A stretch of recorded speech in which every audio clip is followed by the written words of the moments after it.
باپ سے دولت ملی ہے اس کو بھی چین سے نہیں جینے دیتے. باقی کوئی اعتراض ہے کرو. ہاں کچھ یہ ضرور ہے کہ ایسے مشہور لوگوں کو بعض دفعہ کچھ دائیں بائیں لوگ کیش کرا رہے ہوتے ہیں. دائیں بائیں کچھ لوگ ایسے ہوتے ہیں جو ان کے نام کو استعمال کر رہے ہوتے ہیں. تو وہ ٹھیک کا مطلب یہ نہیں کہ ان کے دائیں بائیں کوئی بھی ہوگا وہ بھی 100% ٹھیک ہی ہوگا. بہت ہم نے بھی اپنے ساتھ دیکھا ہے. ہم تو اتنے بڑے آدمی ہیں نہیں, لیکن ہمارے نام کے منجن لوگ بیچ رہے ہوتے ہیں. ہمارے نام پہ کیا کیا 2 نمبریاں ہو رہی ہوتی ہیں.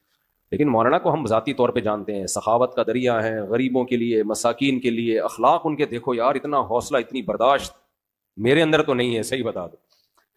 عبادت گزار ہیں, تہجد گزار ہیں, تو لیکن طنز دیکھو, طنز دیکھو. ہر دوسرا آدمی مالداروں سے ملتے ہیں, غریبوں سے نہیں ملتے. تم نے ملتے ہوئے دیکھا ہے ان کو, غریبوں سے ملتے ہیں کہ نہیں ملتے؟ ان کی ویڈیوز آ جاتی ہیں جب دولت مندوں سے مل رہے ہوتے ہیں. ٹماٹر والے سے ملتے ہیں تو کوئی ویڈیو نہیں بنا رہا ہوتا, کیونکہ پروگراموں میں ویڈیوز بنتی ہے نا, ہر جگہ تھوڑی ویڈیو بنتی ہے. ہیجڑوں پہ محنت کریں تو یہ ان کا حوصلہ ہے, کہتے ہیں دیکھو ہیجڑوں کے پیچھے پڑے ہوئے ہیں. یار تم جاؤ 2-4 منٹ کسی ہیجڑے کے ساتھ بیٹھ کے تبلیغ کرو, اس کو تمہیں اندازہ ہو جائے گا. تو بس کر دو منفی باتیں پھیلانا, بس کر دو. اور پتہ ہے یہ منفیت بار بار, وہ بھی برا, وہ بھی برا, وہ بھی برا, وہ بھی ایسا, سب خراب ہیں, یہ صحیح ہیں 4-6 آدمی بس دنیا میں جو کمنٹس کر رہے ہوتے ہیں نیچے. منفی سوچتے رہنے سے نا انسان ڈپریشن کا ڈبہ بنتا ہے اور تھوڑے دنوں میں اپنی موت خود ہی مر جاتا ہے. مثبت سوچنا سیکھو, پازیٹیو سوچنا سیکھو. سمجھتے ہو وہ انٹرویو لیا نا ان سے پوڈ کاسٹ میں کہ آپ تو سادگی کی تعلیم دیتے ہیں اور خود آپ گاڑیوں میں گھومتے ہیں. تو سلیمان علیہ السلام سادگی کی تعلیم دیتے تھے کہ نہیں دیتے تھے, جن کا ہم واقعہ سن رہے ہیں؟ اور ایسا عرش رکھا ہوا تھا, آگے آ رہا ہے, ایسا تخت, لگژری تخت تھا کہ آپ کی سوچ جہاں ختم ہوتی ہے وہاں سے سلیمان علیہ السلام کا تخت شروع ہوتا ہے. تو دولت رکھنا سادگی کے خلاف نہیں ہے. سمجھتے ہو کہ نہیں سمجھتے؟ ایک صاحب کہنے لگے MTJ کی پروڈکٹ کی قیمتیں دیکھو تو ہوش اڑے جاتے ہیں, تو مت خریدو نا, ساتھ والی غریب والی دکان سے خرید لو. بہت زیادہ قیمت پہ بیچ رہے ہیں تو مت خریدو بھائی. اور وہ کون سا دکان پہ بیٹھ کے بیچ رہے ہیں, تو نیچے لوگ ان کا بزنس سنبھالا ہوا ہے, نام ان کا استعمال ہو رہا ہے, اور اگر بیچ رہے ہیں ڈبل ٹرپل کر کے بیچ رہے ہیں تو آپ مت خریدو نا, آپ کا دماغ خراب ہے, وہیں سے لوگے آپ. انہوں نے کہا ہے کہ جو میرے MTJ سے جو خوشبو نہیں خریدے وہ دار اسلام سے خارج ہے, مت خریدو یار, آپ بے وقوف ہو. تو پرسنل لائف میں اس طرح سے, جو میں نہیں کہہ رہا وہ فرشتے ہیں ان سے غلطی نہیں ہو سکتی, کوئی علمی لحاظ سے کسی پر کوئی اشکال ہو تو مہذب طریقے سے کیا جا سکتا ہے, وہ ٹھیک ہے, وہ تو اللہ کے پیغمبر کے علاوہ کوئی بھی غلطی سے پاک نہیں ہے. حضرت مولانا طارق جمیل صاحب, ہم ان کی خاک کے برابر بھی نہیں ہیں. ان سے اللہ نے جو ہدایت کا کام لیا اس کا 10واں حصہ بھی ہم نہیں کر سکے.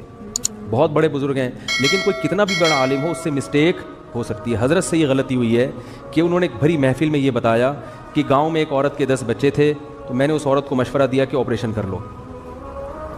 چونکہ یہ ایک نجی مجلس میں بات ہوتی تو پھر تو میری کیا اوقات ان کے سامنے کہ میں ان کو غلطی پر تنبیہ کروں, میری تو کوئی اوقات نہیں ہے.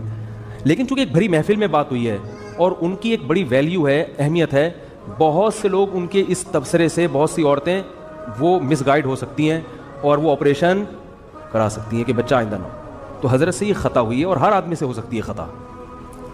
ہمیں بات وہ لینی ہے جو اللہ اس کے رسول کی ہے. بات آئیے سمجھ میں.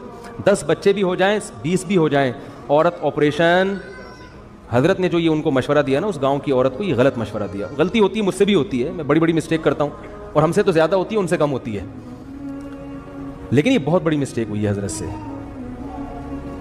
جو کہ ہر ایک سے ہو سکتی ہے. لیکن یہ غلط ہے, حرام ہے. 10 کیا 15 بچے بھی ہو جائیں, آپ حمل روکنے کے لیے آپریشن نہیں کر سکتے, نہ مرد نسبندی کر سکتا ہے. اس کی دلیل کیا ہے؟ دلیل اس کی یہ ہے کہ اللہ نے انسان کو اس کے جسم میں کانٹ چھانٹ کی اجازت نہیں دی ہے. خودکشی کیوں حرام ہے؟ آپ اپنے آپ کو مار نہیں سکتے. آنکھ پھوڑنا جائز ہے اپنی, کیونکہ آنکھ میں دیکھنے کی طاقت ہے. آپ کو یہ اجازت نہیں ہے کہ آپ اپنی آنکھ سے دیکھنے کی طاقت ختم کر دیں. کانوں میں اللہ نے سننے کی طاقت رکھی, آپ کان کی خودکشی نہیں کرا سکتے, یعنی جیسے اپنے آپ کو نہیں مار سکتے تو کسی عضو کو بھی نہیں مار سکتے آپ. بات آ رہی ہے سمجھ میں؟ تو اسی طرح یاد رکھو, عورت میں جو اللہ نے قوت تولید رکھی ہے, کوئی ایسا طریقہ اختیار کرنا کہ یہ سرے سے قوت ہی ختم ہو جائے, تو عورت نے اپنے اس عضو کو ناکارہ بنا دیا. تو جیسے آنکھ کو اندھا